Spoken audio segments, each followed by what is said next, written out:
Makeover sa old cabinet ni Kuya Art. Wala po tayong magawa kaya ito ating pagagandahin ang kanyang cabinet. Please subscribe sa mga hindi pa nakasubscribe.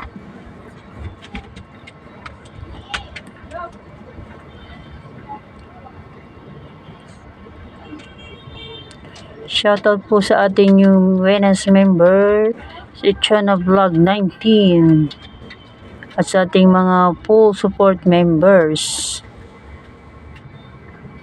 si Evergreen Channel, Master Rapid TV,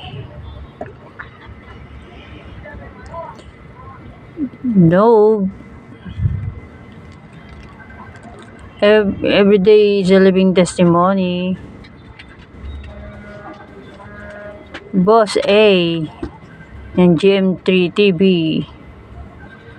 CB Anime TV ni Kuya Art, si AJ3 Angel Family Vlog, Mema ni James, at si Ma'am Flores. Shoutout po, Begenamix Vlog 23. Yan po ang ating mga supportive members since na tayo po ay nag-start. Yan, hindi po sila nawala. Yan po yung ating ginagamitan po ng basahan para flat po. Medyo nahihirapan po ako dyan kasi yung nahangin ba, kaya nabubbles, nalulukot, kaya medyo hirap po ako na ginawa ko, pinatay ko po yung electric fan, kaya nga tagaktak po ang pawis ng lola. Yan po yung aking binoblower po para yung pinakatupi is kumapit po siya. Ayun po yun sa aking napanood sa isang vlog po na makakatulong daw po yung paiinitan po yung sticker ng ating wallpaper. Plain white po yung nilagay ko dyan.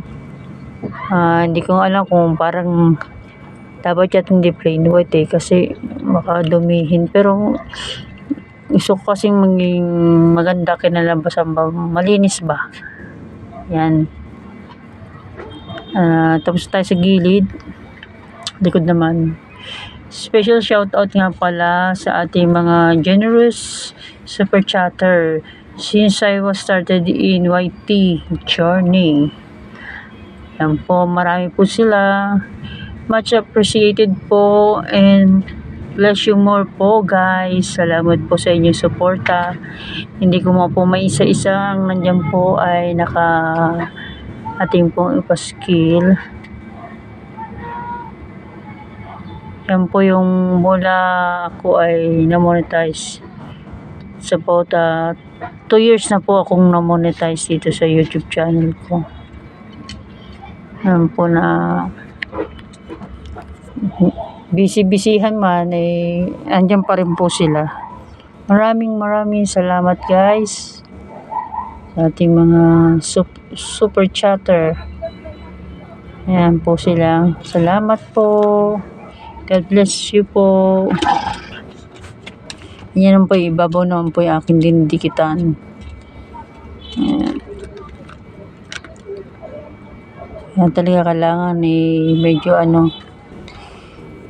hindi man po naging pulido ang aking gawa kasi talagang madalian po. Kasi ako hindi po naman matagal dyan sa Bulacan pa. Postit lang ba. Kasi walang day off si Jowa. Kaya ako na lang pupunta sa kanya. Sabi ko sa kanya, kaysa nang bubiyahe siya, pahinga na lang niya. Ako na lang ang pupunta at ako na lang maglaban ng kanyang mga damit. Kasi wala nga po siyang day off. At least pahingan man siya. Ngayon naman po ngayon ang napili ko po na ilagay sa harap o yung door niya is yung maroon na wood ang design, na after finish naman po siya gandang-ganda naman po si jowa, si Mr. sa ating finished product. Bagamat ako hindi po satisfied kasi ang dami ng hangin yung wallpaper, nalagyan ng bubble, nagbubbles ba.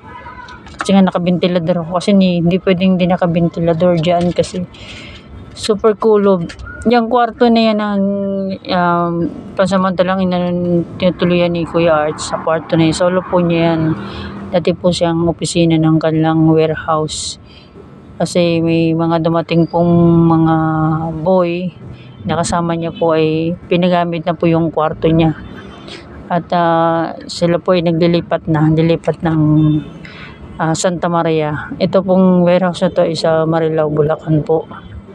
At dilipat na po sila sa Santa Maria, Bulacan na bagong warehouse. At tinahakot na po yung, kaya wala po silang day off. Talagang agaran po hinahakot, nagbabaklas na rin po sila mga bakal ng mga estante po. Kaya pansamantala po siya dyan. Siya lang naman po yung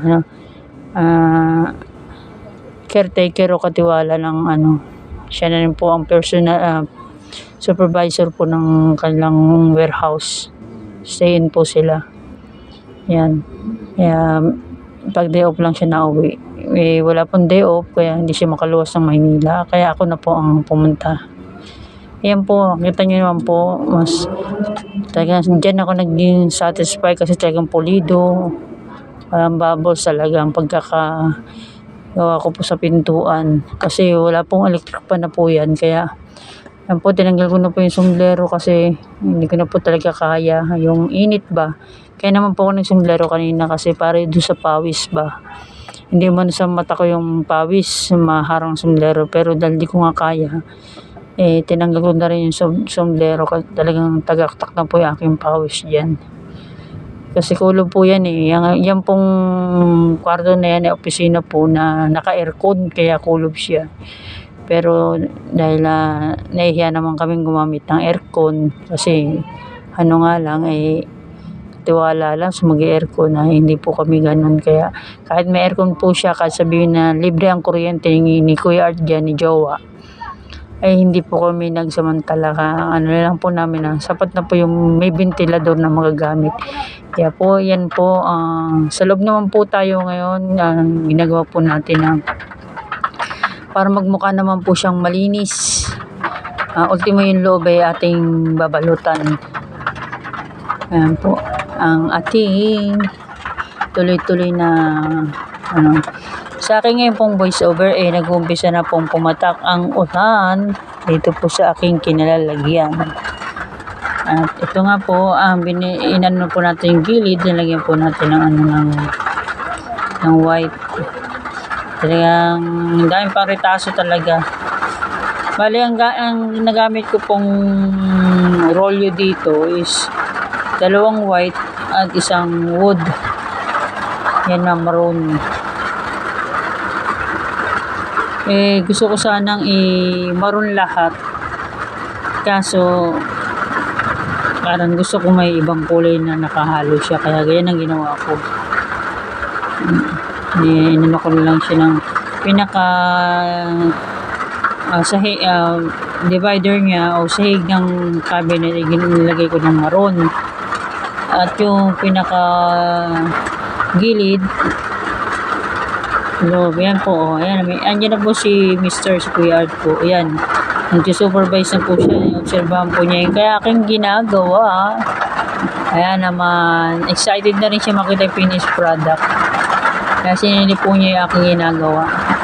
Kaya biniro ko po siya na sabi ko nga pamerienday mo naman yung inday mo at ako yung nagtatrabaho na ito, wala ka malang pamerienda. Kaya naman habang ginagawa ko yan, si Mr. bumili na sa katabing warehouse may tindahan din na kantin, mini kantin yan ng tinapay tsaka kape. Kaya naman pinagmerienda niya na si Inday. Pasensya na po kung ang voice over ay may konting ingay po dahil mapatak na po yung ulan. At ayan po kami nagmamarites habang nagmimerienda. Ay, balik ulit siya sa trabaho niya. Sinilip lang po niya kung ano po yung ginagawa ko. Kaya bumalik na po siya sa trabaho ulit. At syempre, ang lola ay tuloy-tuloy naman siya ang paggawa para matapos na. Actually, umabot din ako ng 4 hours din dito bago matapos to. Pero satisfied naman si Jowa nung matapos ang ito. Talagang tuwan-tuwa siya kasi ang linis nga naman tingnan.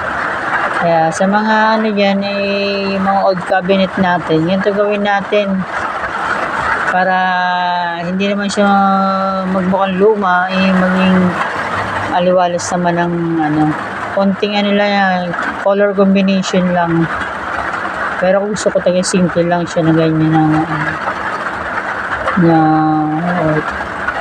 yung old cabinet na yan is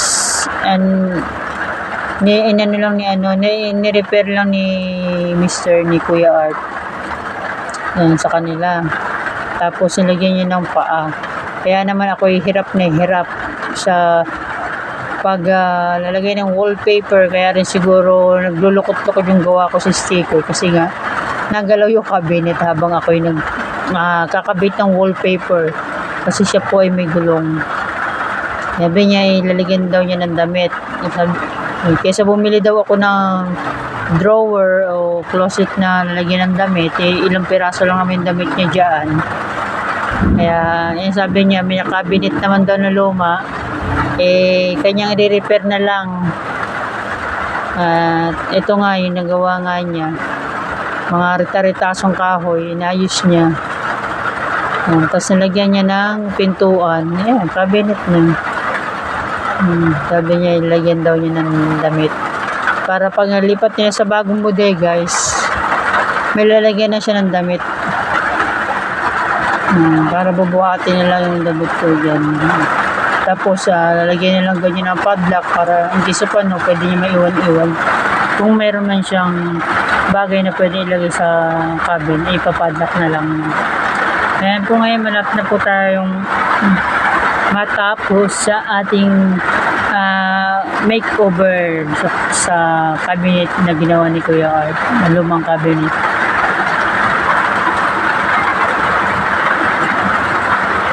Ayan po.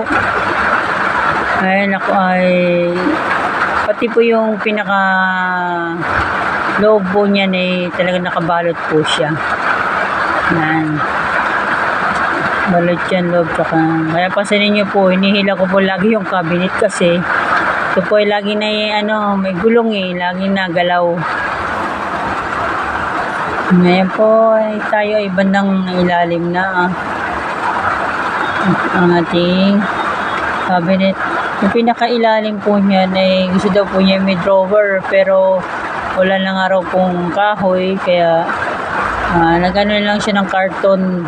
Yung karton na lang yung pinaka drawer sa ilalim. Babalutan ko na lang yung karton na yun para may lalagyan. Yun sabi niya nung mga bag, anik-anik niya sa ilalim, pinakailalim. Yung kinabit ko na po, yan na po ang finished product. Ang ating DIY makeover. Diba? Ang kanyang cabinet. Diba? Daming damit. Kala mo daming damit Yan. Very satisfied po si Mr. Salamat.